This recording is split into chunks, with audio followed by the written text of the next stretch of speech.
As the seasons change, autumn is a favorite for many people. And while the crisp air means a cozy sweater, sometimes that change brings pain, literally. As News 19's Rosemarie Beltz tells us, the changing seasons are oftentimes for the worst headaches. Rose, I've heard a lot of people in our information center, our newsroom, complaining about headaches today. And you know what? I have one right as I'm standing here. So apparently the body is sensitive to changes in the weather. And one place feeling the pain is your head. And there's different kinds of headaches caused by many different things, some being allergies, stress, or hormones. The National Migraine Association says the most common seasonal headache is called a cluster headache. Like it sounds, this type of headache hits about the same time of day for weeks or months, then suddenly vanishes. And the pain typically starts behind or around one eye, but can radiate to other areas of the face, head, and neck. These headaches are known as alarm clock headaches, since it can cause a person to wake up in the middle of the night. So what's behind these headaches? Doctors don't know for sure, but say the sinuses can play a part. The sinuses are these air pockets in our skull or our head, and typically are equal in pressure with the barometric pressure outside, so the actual weight of the atmosphere around us. So when the seasons change, there can be a mismatch between these two pressures, and that change triggers the headache. Cluster headaches can also be triggered by the internal body clock. The amount of daylight gets shorter in the fall. So this can throw off the sleep cycle, and doctors know changes in sleep can cause headaches. So what do you need to do to get through the pain? Well, doctors say over-the-counter medication may or may not work. However, depending on the situation, they can prescribe medication to ease some of that headache, discomfort. They also suggest sticking to a regular sleep schedule and avoid alcohol.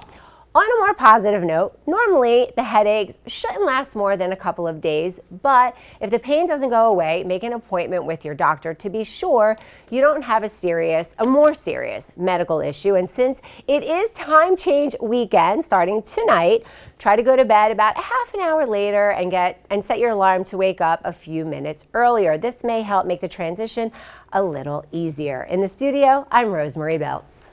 All right, wow. Rose, we appreciate that. Do you get any migraines or anything? Does that run in your family? I don't get migraines. Do you? I don't, but my mom gets migraines big time, and my brother does. But I was telling Rose earlier when she started talking to me about what she was doing today, just recently, I've had what the doctor called a tension headache. And he was saying how maybe it was, brought on by stress, but I've never had anything like it. And it's a kind of headache that it just wouldn't go away. Like I couldn't sleep. What part of your head is a tension headache in? It just felt like a big ball was rolling right here, just in the front, I guess, but anyway. Is it better?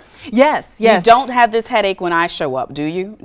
No, only when Andrea shows up. Okay, all right. Yeah, only when Andrea. I was making sure this headache was not dependent. But like Rose said, ibuprofen, it does the trick. So anyway, yeah. Okay, well, good. I can relate to you, Rose. Right. Rose is just over here. That's why we keep looking at her. It's like she's right there. Rose. She's right there. Just come on in. Oh, come on in. So that brings us to our megaphone question of the day. We're talking about which one do you prefer the most? Which one do you like the most? Daylight saving time or standard time? I'll totally welcome an extra hour of sleep, but this darkness thing is like killing my morning routine. Yeah, you told me with your run. Yeah, so I can't run in the morning and I can't run at night. So I've been a little off. And it looks like it's almost 50-50 with our viewers. Which one that they prefer the most? I agreed with you earlier about maybe getting brighter early, and it doesn't really matter if it gets darker earlier. Right. I agree with you. There's a lot of times that I'm driving, my kids to school in the morning, or just even getting up, and then you look outside and there's kids waiting for the school bus. Yes. And it's dark outside, and I'm like, oh, that's terrible. That's You're 5 and it's dark outside. I don't want you to be there by yourself. So we'll see how this all works out. Yeah. All right, folks, stay with us. Coming up after the break, it's a fish story, a real fish story, a 77-pound catfish caught in South Carolina. Do you know these three guys? That's a big deal. We'll talk more about it after the break.